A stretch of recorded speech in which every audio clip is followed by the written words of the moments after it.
পৃথিবীর এমন এক জায়গা যেখানে প্রকৃতির চরম রূপ আপনার কল্পনার সব সীমা ছাড়িয়ে যাবে। একটি গ্রাম যেখানে শীতকাল 9 মাস ধরে রাজত্ব করে। নদী থেকে বরফ কেটে মাছ শিকার করতে হয়, গাড়ির ইঞ্জিন সারা রাত সারাদিন চালু রাখতে হয়, গরম পানি মুহূর্তেই ঠান্ডায় বরফে জমে যায়, তাপমাত্রা নেমে যায় -60 ডিগ্রি সেলসিয়াসের নিচে।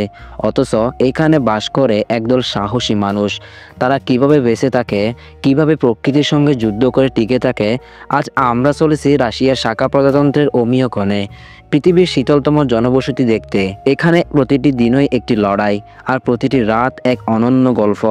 জানতে চলুন কিভাবে এখানকার মানুষ তাদের জীবনযাত্রা, খাদ্যাভ্যাস এবং সংস্কৃতির মাধ্যমে প্রকৃতির এই চ্যালেঞ্জকে জয় করেছে। এই গল্প শুধু টিকে থাকার নয়, এটি প্রকৃতির সঙ্গে মানুষের অসাধারণ সহাবস্থানের এক জীবন্ত উদাহরণ। চলুন ওমিয়কনের এই শীতল কিন্তু উষ্ণ হৃদয়ের দুনিয়ায় প্রবেশ করি।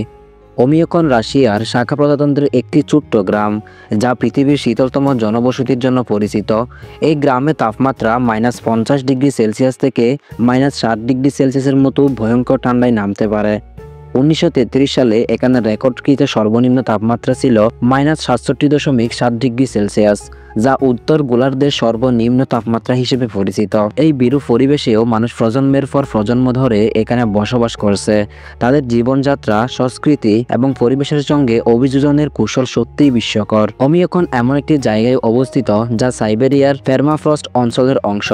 শীতকাল এখানে প্রায় 8 মাস স্থায়ী হয় এবং এই সময় চারপাশ ঢেকে থাকে বরফে। দিনের আলোর সময়ও শীতে খুব কম থাকে, কখনো কখনো মাত্র 3 ঘন্টা। গ্রীষ্মকালে অবশ্য তাপমাত্রা 15 ডিগ্রি সেলসিয়াস থেকে 20 ডিগ্রি সেলসিয়াস পর্যন্ত উঠতে পারে।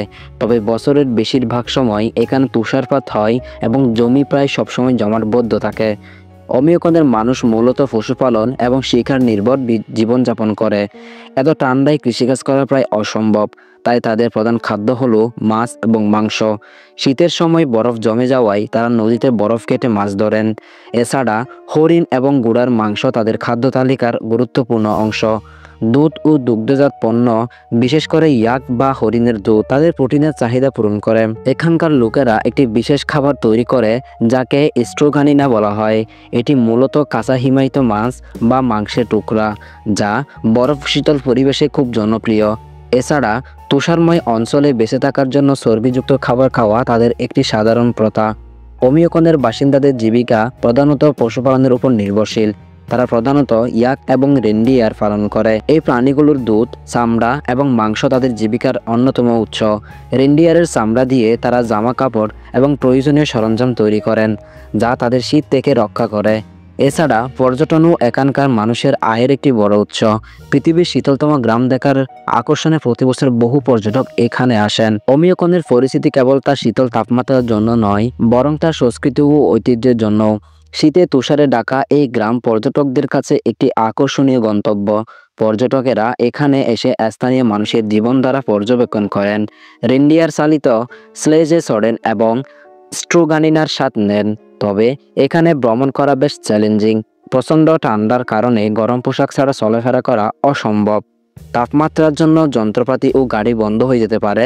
তবু যারা প্রকৃতির চরম সৌন্দর্য ও প্রাকৃতিক বৈচিত্র্য দেখতে চান, তাদের জন্য ওমিয়কন একটি স্বপ্নের জায়গা। ওমিয়কনে একটি ছোট স্কুল রয়েছে যেখানে গ্রামের শিশুদের প্রাথমিক শিক্ষা দেওয়া হয়। এত ঠান্ডার মধ্যেও তারা প্রতিদিন স্কুলে যায়। স্কুলে একটি বিশেষ হিটার সিস্টেম রয়েছে যা ক্লাসরুমকে উষ্ণ রাখে। তবে স্বাস্থ্যসেবা এখানে বেশ সীমিত। চিকিৎসার জন্য গ্রামবাসীদের প্রায় 800 কিলোমিটার দূরে ইয়াকুতস্ক শহরে যেতে হয়। ওমিয়কনের লোকেরা তাদের ঐতিহ্যবাহী সংস্কৃতি ধরে রেখেছে। রাশিয়ার শাখা জনগোষ্ঠীর ভাষা ও সংস্কৃতির প্রভাব এখানে স্পষ্ট। শীতের সময় তারা বিভিন্ন লোকজ উৎসব উদযাপন করেন, যা তাদের ঐক্য ও আনন্দের প্রতীক। স্থানীয় লোকগান, নাচ এবং গল্প বলার আসর তাদের জীবনের অংশ। ওমিয়কনের মানুষ আধুনিকতার সঙ্গে নিজেদের মানিয়ে নিয়েছে। যদিও মোবাইল নেটওয়ার্ক বা ইন্টারনেট সংযোগ এখানে খুবই দুর্বল, তবু গ্রামের কিছু পরিবার সোলার প্যানেলের মাধ্যমে বিদ্যুৎ উৎপাদন করে। অনেকেই এখন পর্যটকদের জন্য ছোট কটেজ নির্মাণ করেছে, যেখানে আধুনিক সুযোগ সুবিধা রয়েছে। ওমিয়কনের মানুষ প্রকৃতির সঙ্গে যুদ্ধ করে প্রতিনিয়ত টিকে আছে। তাদের ঘরবাড়ি এমনভাবে তৈরি করা হয় যাতে ঠান্ডা বাতাস প্রবেশ করতে না পারে। প্রতিটি ঘরে কাঠ বা কয়লার চুলা রয়েছে, যা পুরো ঘর গরম রাখে। এমনকি গাড়ির ইঞ্জিনও তারা সারা রাত চালিয়ে রাখে যাতে ঠান্ডায় ইঞ্জিন বন্ধ না হয়ে যায়। শীতের মধ্যে বরফ কেটে পানি সংগ্রহ করা তাদের দৈনন্দিন কাজ। পানি সরবরাহের কোনো আধুনিক ব্যবস্থা এখানে নেই, তাই প্রাকৃতিক ঝর্ণা থেকে বরফ গলিয়ে পানি ব্যবহার করতে হয়। ওমিওকনের গল্প শুধু এক গ্রামের নয়, এটি প্রকৃতির সঙ্গে মানুষের সহাবস্থানের একটি জীবন্ত উদাহরণ। এখানে মানুষের জীবনে প্রযুক্তি যতটা না গুরুত্বপূর্ণ, তার চেয়েও বেশি গুরুত্বপূর্ণ প্রকৃতিকে বুঝে এবং তার সঙ্গে মানিয়ে নেওয়া। ওমিওকনের মানুষ আমাদের শেখায় চরম প্রতিকূলতাকে কিভাবে জীবনের অংশ বানিয়ে নেওয়া যায়। আধুনিক বিশ্বের আরামদায়ক জীবনের বাইরেও মানুষ প্রকৃতির সঙ্গে একাত্ম হয়ে বেঁচে থাকতে পারে। তাদের সংগ্রামী জীবন কেবল কৌতূহলের বিষয় নয়, এটি আমাদের জন্য অনুপ্রেরণাও বটে।